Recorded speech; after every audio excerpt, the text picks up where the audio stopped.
Hello， 大家好，今日同大家分享一個荷蘭豆炒臘肉。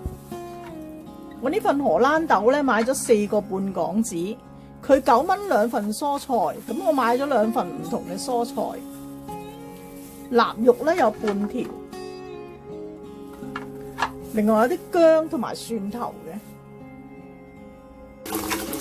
呢個臘肉咧，我哋用啲熱水洗一洗佢。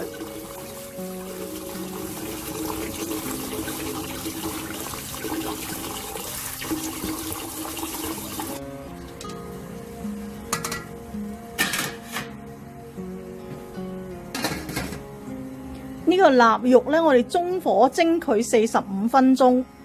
你唔蒸佢都得嘅，就咁炒咧，佢係會韌啲；蒸咗佢咧，係肉質會軟滑啲嘅。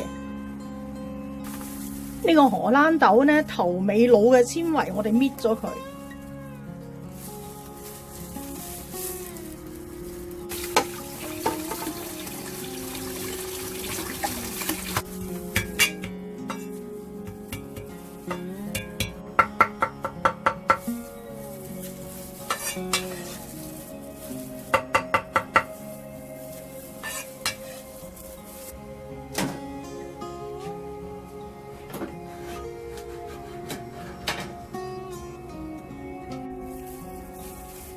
呢個蒸臘肉嘅汁咧，可以一陣留翻佢炒呢個荷蘭豆。咁呢個皮咧，我哋就唔落去炒噶啦，你可以食埋佢都得嘅。我用呢個係切熟肉嘅砧板。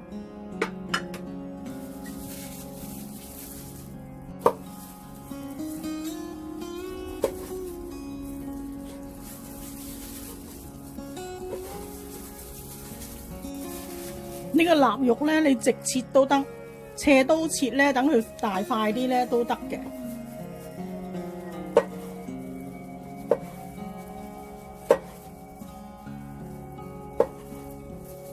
呢個臘肉咧，我哋一陣唔需要爆佢噶啦，爆佢咧佢就會韌噶啦。咁如果你係連汁嘅話，你可以擺埋落呢隻碟嗰度，連啲汁一齊落去，同嗰個躝豆一齊煮嘅。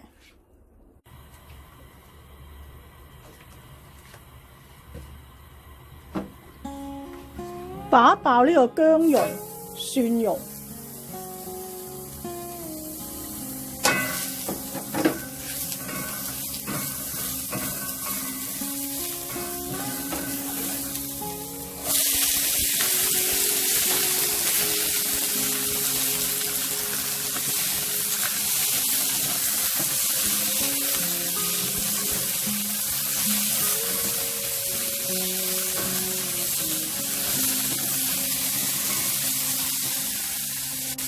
我哋落少少嘅鹽，鹽咧唔好落太多，因為嗰個臘肉咧係有味嘅。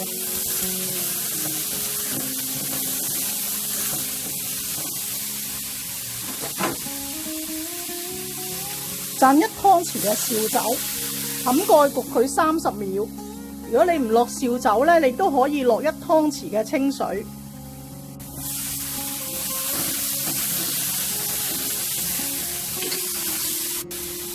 加我哋嘅臘肉落去，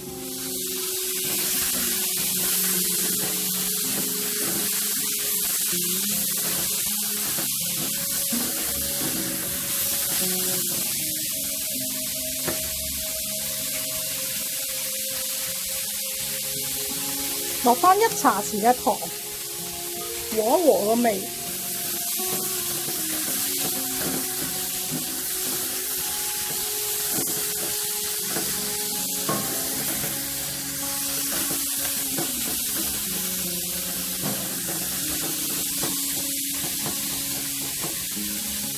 呢個餸咧，你可以唔埋芡，或者埋一個薄芡都得嘅。